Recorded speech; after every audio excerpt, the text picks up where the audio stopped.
नमस्कार दोस्तों, आप देख रहे हैं हिट फिट न्यूज टीवी और मैं हूं हरनाम सिंह बड़वाल। दोस्तों, इन दिनों यूरोप के अंदर भी भेदभाव, रेशियल डिफरेंसेज यानी डिस्क्रिमिनेशन देखने को मिल रहा है। न्यूजीलैंड से एक ऐसा ही वीडियो वायरल हो रहा है जिसमें जो सिख धर्म के लोग हैं वो वहां बड़ी तादाद में रह रहे हैं और बहुत सारे लोगों ने वहां अपनी नागरिकता यानी सिटीजनशिप ले रखी है। तो वो बहुत वर्षों से वहां रह रहे हैं, उनके वहां कारोबार हैं, धंधे हैं और क्योंकि वो वहां के नागरिक हैं इसलिए सब कुछ जैसा कि वहां के मूल निवासियों के पास है, प्रॉपर्टी है, संपत्ति है, ठीक उसी तरह से उनके पास भी है। अब वहां के लोग जो हैं वो उनसे ईर्ष्या करने लगे हैं, वो भी रेशियल भेदभाव करने लगे हैं और वो भी उनको तंग और परेशान करने लगे हैं कि ये this is not India, this is New Zealand.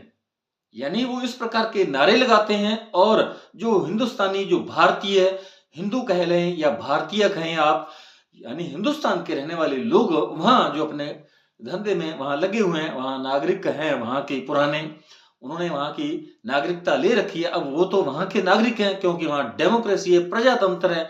अगर जहां डेमोक्रेसी है, लोकतंत्र है, तो वहां अगर इस प्रकार की बातें होती हैं तो ये दुर्भाग्य पूर्ण होती है। और ये जो वहां भी अब न्यूजीलैंड के अंदर इस प्रकार का भेदभाव शुरू हो चुका है, डिस्क्रिमिनेशन शुरू हो चुका है, भारतीयों के साथ इस प्रकार का दुर्व्यवहार होने लगा है, तो ये बहुत ही अफसोसजनक है। अब इस वीडियो जो वायरल हो रहा है उसमें जो सिख लोग हैं, सिख धर्म के लोग हैं, वो बड़ी तादाद में वहां रहते हैं और वो अपनी परंपराओं के अनुसार अपने धार्मिक जो उनके परंपराएं हैं, कार्यक्रम है, वो उसी तरह से आयोजित करते हैं जिस प्रकार हिंदुस्तान के अंदर जो सिख लोग हैं नगर कीर्तन का प्रोग्राम कार्यक्रम करते हैं।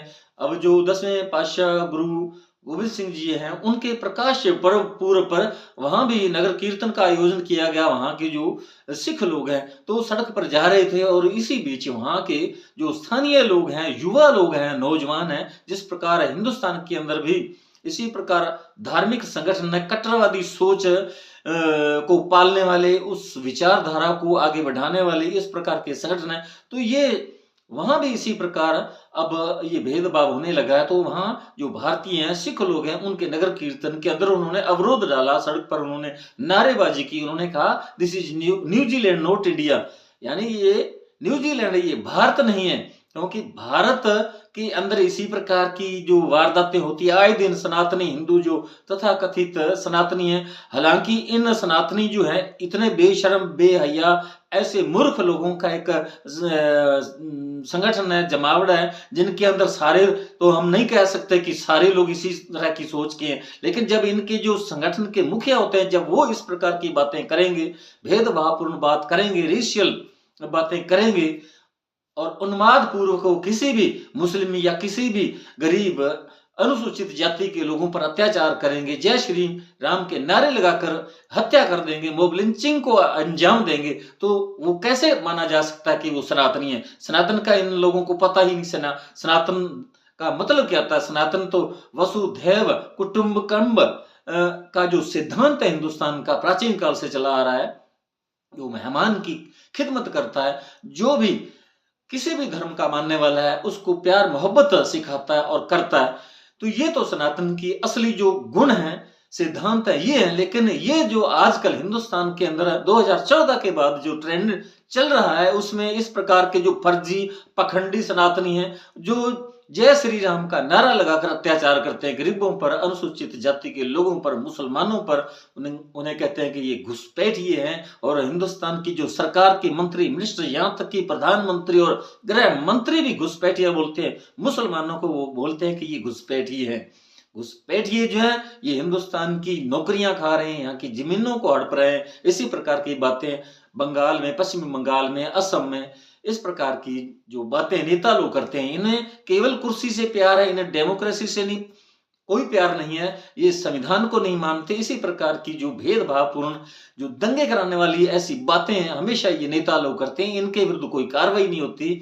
ये सनातनी लोग भी इसी प्रकार की, इन्होंने कई नामों से संगठन चला रखे हैं और हिंदुस्तान के अंदर इस प्रकार भेदभाव पैदा किया जा रहा है और इन्हीं कारणों से यहाँ कई बार दंगे हो चुके हैं। अब इसी राह पर कहीं ना कहीं विदेशों के अंदर, यूरोपीय देशों के अंदर भी इसी प्रकार के संगठन वहां भी पैदा होने लगे हैं। तो हम कह सकते हैं कि ये जो नए नए संगठन इस प्रकार भेदभाव को पैदा करने वाले हैं, आपस में दंगे कराने वाले हैं, भाईचारे को कहीं ना कहीं नष्ट करने वाले हैं और धर्म के नाम पर लड़ाते हैं, झगड़ा आपस में बांटते हैं। इस प्रकार की सोच, इस प्रकार की विचारधारा के लोग अब पश्चिमी देशों के अंदर भी पैदा होने लगे हैं। तो इसी प्रकार का ये संगठन है और ये इस वीडियो के अंदर आप पहले देखें किस प्रकार ये नारेबाजी कर रहे हैं और भारतीयों का विरोध कर रहे हैं। सरेआम सड़क पर इस नगर कीर्तन को इन्होंने रोका और नारेबाजी की।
तो दोस्तों देखा आपने किस प्रकार ये नारेबाजी कर रहे हैं ये सारे युवा हैं। जिस प्रकार हिंदुस्तान के अंदर भी युवाओं किसी प्रकार के संगठन है, और मैं नाम नहीं लेना चाहता, आपको सबको मालूम है हिंदुस्तान के अंदर इस प्रकार की हरकतों को कौन से संगठन अंजाम दे रहे हैं और इनको पीछे से कहीं ना कहीं इनको प्रोत्साहन मिल रहा है। वो कौन दे रहा है वो भी आप सबको मालूम है, मैं वो भी नाम नहीं लेना चाहूंगा, क्योंकि ये जो सच है, सत्य को स्वीकार नहीं करते। जो देश के अंदर इस वक्त जो सरकार है वो भाजपा की सरकार है और भाजपा की विचारधारा भी इसी प्रकार की जो नफरती सोच को पालने पोसने का, खाद पानी देने का काम कर रही है। और इसी प्रकार की हम रोज रोज वीडियो देखते हैं और ऐसे लोगों पर जब सरकार, जब प्रशासन कोई कार्रवाई नहीं करता तो इसका सीधा सा मतलब है कि सरकार इन्हें शरण देती है, इन्हें प्रोत्साहन देती है, क्योंकि ये केवल इनको अपना वोट बैंक दिखाई देता है।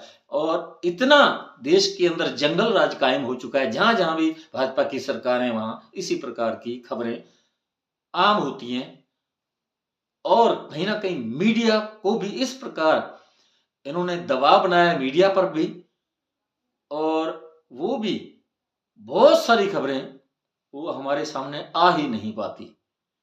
तो इस प्रकार की जो वारदातें हो रही हैं अब विदेशों में भी, उसके पीछे कहीं ना कहीं यही हम सोच सकते हैं कि हिंदुस्तान के अंदर 2014 के बाद इस प्रकार की जब घटनाएं होने लगी तो अब उसी को देखा देखी बांग्लादेश के अंदर भी होने लगा, क्योंकि यहाँ जो हिंदू मुस्लिम के अंदर नफरत फैलाई गई हिंदुस्तान के अंदर और मुस्लिमों के घरों पर बुलडोजर चलाया गया, निर्दोष लोगों को पकड़ पकड़ कर जेलों के अंदर ठूंस दिया गया, उसी प्रकार अब वहां भी बांग्लादेश पड़ोसी देश जो है उसके वहां भी हिंदुओं पर इसी प्रकार की घटनाएं होने लगी। उनके घरों को जलाया जा रहा है, उनके साथ मारपीट की जा रही है, अत्याचार हो रहे हैं।